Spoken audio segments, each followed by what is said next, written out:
Ministro de Finanzas Mester mantiene un cuadro fiscal rígido de algo más que 1,3 billón florín anual para próximo año. También el Parlamento está pendiente del presupuesto 2014, ha llegado una nota con información valiosa, entre otros, ejercicio para economizar en el documento de año aquí. Así, ahora el presupuesto llega a Staten y hay miembros Loting Hopi información caba.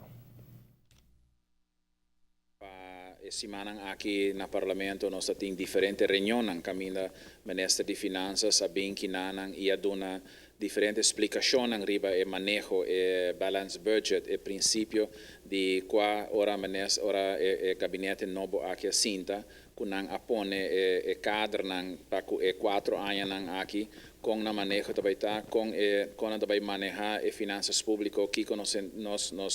nos gastos ng máximo tabita e plafon kapone di 1.350 milhões tapo niki den pe 4 anos nang konos tabay bing e den e nota aqui maneira so nos discutir iera acaba den e comissão tem diferente informação extra que bota hanya normal ora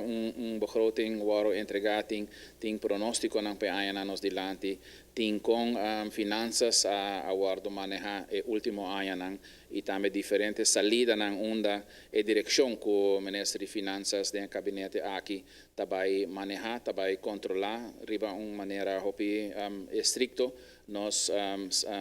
gasto nang di país aruba